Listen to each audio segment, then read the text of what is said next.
Alright, so welcome back into another Dragon Ball Super card game video, and today I wanted to go through a number of different new updated rulings for the newest set 13, Supreme Rivalry. A lot of these are released simply because of the pre-release going on in the next couple weeks, so if you are going to be participating pre-release, if you're lucky enough to do that, or if you're going to be doing any tournaments after the actual set date or the set release, which I think is May 21st. I'll put on the screen if I'm wrong. This will definitely help you because there is one big new ruling or rulebook change for this, and I'm going to go through all of it, or at least all of the new updated text on the website, each one by one, but I'll skip through it pretty quickly, and then any of the important ones that I think we'll go ahead and dive in a little bit more. If I get anything wrong, or if you have questions, please let me know in the comments below, and please join the Discord. Go ahead and join our weekly free webcam tournaments that is supposed to be mimicking locals, so that way you can participate in the free box tournament for set 13 in a couple weeks. All the information for that is in our Discord or in the links below to launch. Okay, first off, we're gonna go ahead and check out the new game Q&A before we do the card Q&A for the newest set. The first ones are going to be the general rules. So basically the first one says, are face-up life cards treated as an open area? Basically it just says yes. Anything that's face down is a secret area, and unless it says shuffle, you just put it right back where it is. Something like Shenron versus like King Piccolo or Launch, they're worded differently, and this is an open area. So anything that has the permanent that says in all areas or open areas, whatever it may be, it will apply to that. Can you use skills to add cards in my life so I end up 9 or more cards in life? Yes, you can. There is no limit to how many cards you can have in your life, which is nice. We have your Rejuvenate. If you play Digimon, if you're one of the people who does play Digimon or view my channel for or our channel for Digimon, then you know Recovery or Security, red, yellow right now is kind of a big thing. Sometimes you'll end up with starting life of 5, but end up with like 8 turn 2 or 3. And in this game, it is really easy to take life. It is unlikely to have 9 or more cards in life. So it's nice to know that there's no limit, if anything. This card uses a horizontal orientation. Does it follow the same rules for rest and active? Basically, no. I'm not really going to go through all this, but this is basically the proper way to do horizontal cards. We only have the field cards for King Piccolo or King Vegeta, and as well as Broly, and I think the heroine's lineage, but all of them are, I don't think they really rest or go into rest mode anyway, but in active mode they're horizontal, and then in rest mode they're placed upside down horizontal from your perspective. So sure, Bandai. And then outside the battle area, so like I guess warp or on their battle area or like drop or something like that, you're supposed to be playing it like this. So there you go. Will you call a judge for this type of thing? Yeah, I mean, you can, but your mom's a hoe if you do that. Okay, going on to skills before I get demonetized. When a triggered condition for an auto with a skill cost is fulfilled, does the auto skill have to be activated? No. And basically, just like how it says here, if the skill costs, if it has a skill cost, you can choose not to play it and therefore not to activate it. If an auto already has a skill fulfilled with the trigger conditions, it activates. So no matter what, it'll activate if you do that the condition to fulfill it. So if your leader card is red, the skill goes here. A lot of people confuse this where basically like the new take life, which hopefully I'll put it up on the screen here. If you take a life, you choose a life in your choose one card in your life, and then it has the colon and then the skill after that. So again, this is a reminder, but anything before the colon is the requirement, and you have to fulfill that requirement in order to do the auto. You can choose not to and just not fulfill that requirement. If a skill results, the players both having 0 cards in their deck, does the turn player lose the game? And the turn player does. So that's actually nice to know. I've been in that situation once in my DBS lifetime, and that was a really weird time, a really weird situation to be in, but it happened, and now I know. I think it was cooler versus like Janemba Mill, something like that. If a card skill reduces as units and skills to 0 or less, you remove a marker from it. Yeah, this is pretty obvious. This has always been in the rule book, but if let's say you have a Demigra and you swing with launch and you negate, I believe you can do that, negate 5k, you can remove a marker from it. So that's a really good I wouldn't say tech, but thing to just realize that when you do that, you can go ahead and remove a marker instead of just swing into it and then them taking a line. Change attack Tora. We have 3 Saiyan cards in your battle area. Your opponent attacks and uses skill to KO one of your Saiyans. Can you use this card's blocker skill? Oh, wow. Okay, so if your opponent attacks and uses a skill to KO one of your Saiyans, I'm guessing the effect where the blocker is declared as they are attacking. Let's say if you attack with like TN or something, and then you KO a 4 or less or 5 or less, whatever it is, on the leader effect. And then because you had the fulfillment for Bond for Tora, you can go ahead and block. So that's good to know. Really weird timing, but I guess it's, I don't know. I actually don't know, but that's a ruling that you just have to kind of know, I guess. Okay, Legend Personify. This is the 1-drop that gains 21k, looks like. You activate this card's activate skill later that turn, you end up with 2 or fewer battle cards in play. Does the effect still, is it present? Yeah, because you use that effect and it's for until the next main phase. So it doesn't matter how many cards you have or not, basically. The Son Gohan Saiyan combo, you have 3 Saiyans in your battle area. Same thing. Okay, so same thing. Looks like it's for the Trunks, the yellow Trunks deck.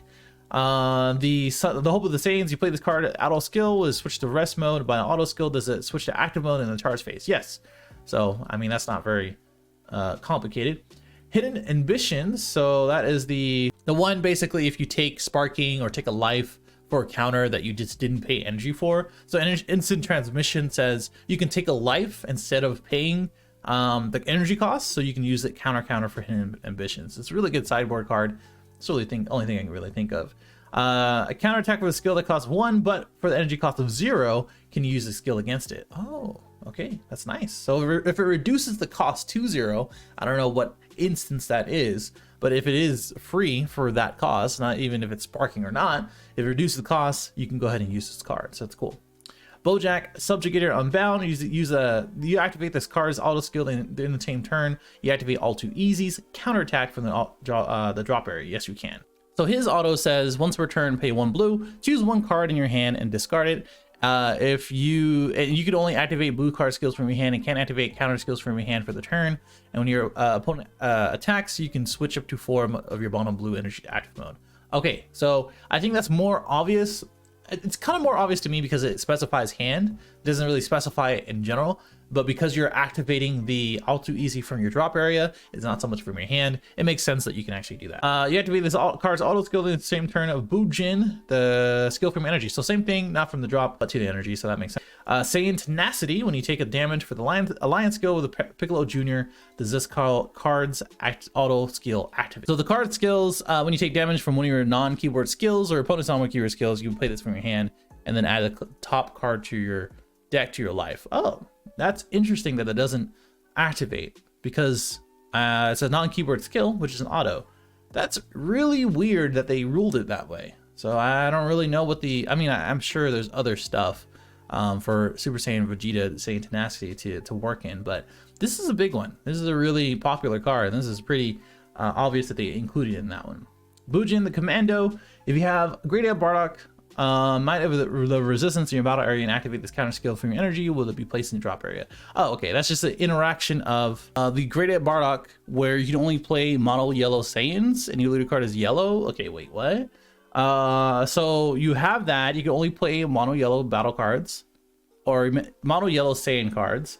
If you activate the counter attack skill from your energy, would it place in the drop area? Oh, okay. So just like how we had the way back when Green Broly, where you had 2 cards on field on the Awakened Green starter deck Broly, every counter attack like Master Roshi or something of the sort that plays out of your hand and counters, it goes straight to the drop area. This is the same ruling for that, so that makes sense. Shield the Pillager, I think this is the leader. Your army tokens have been permanent. This gains Chilled Army. Are your tokens still treated as skillless cards? No, they have permanent skills. So now they are skilled cards. So they're not skillless cards. That's pretty important. I don't think anybody's going to be playing chilled though. So so this one is the Son Gohan Hope of the Resistance. When this card is attacked and you use a skill to choose a Trunks future card with blocker and rest mode, can you activate the chosen's card's blocker skill. Wait, what? You can? Okay, so with the leader effect, you can choose one of your mono yellow trunks cards. When your opponent attacks, switch it to active mode, and then gain 6k for the turn, and then gain the skill for the turn. So what they're saying is that if you have a mono yellow trunks card in your battle area, and you want to use the blocker skill, you can switch it to active mode and then use blocker right after within that same breath, basically. I mean, this may have been obvious for some, but I don't think that was obvious for me.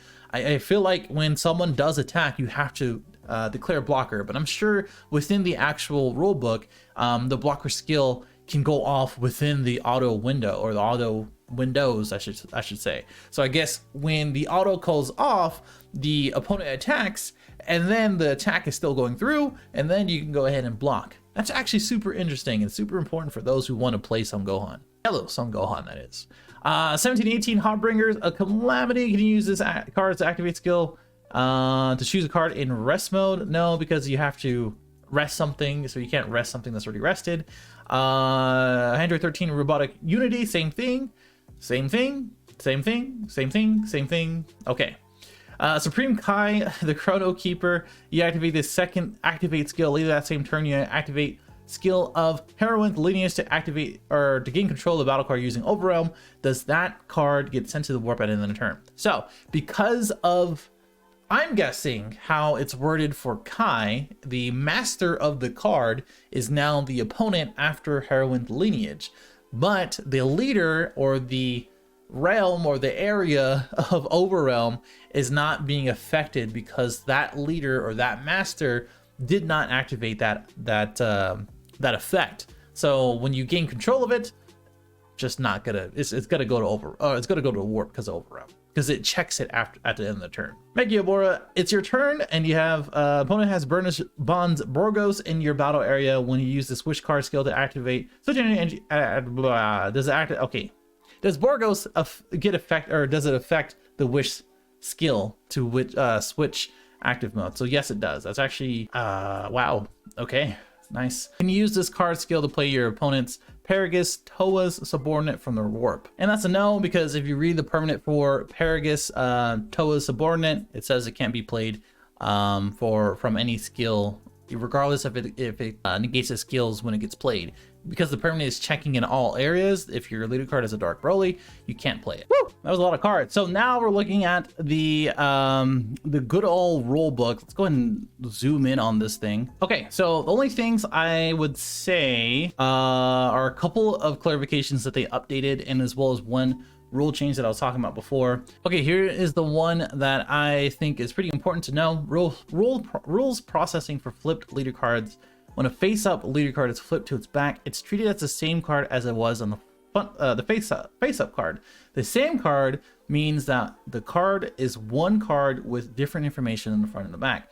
When a face-down leader card is flipped to its front, it's treated as the same card as it was face-down, and then vice versa. I think flipping a lot of other ones, and any continuous effects affecting the card's power are carried over. So that means if you gain critical from Frieza, if you gain double strike with Kai, if you gain double strike with Champa, if you gain 10k, 20k, or whatever, if you have negating skills, if you have negating skills of let's say like if you negate and restand with the new, I think the 3-drop or 4-drop, whatever it is, you pay 1 red and you restand your leader, the Vegeta card, those continue over.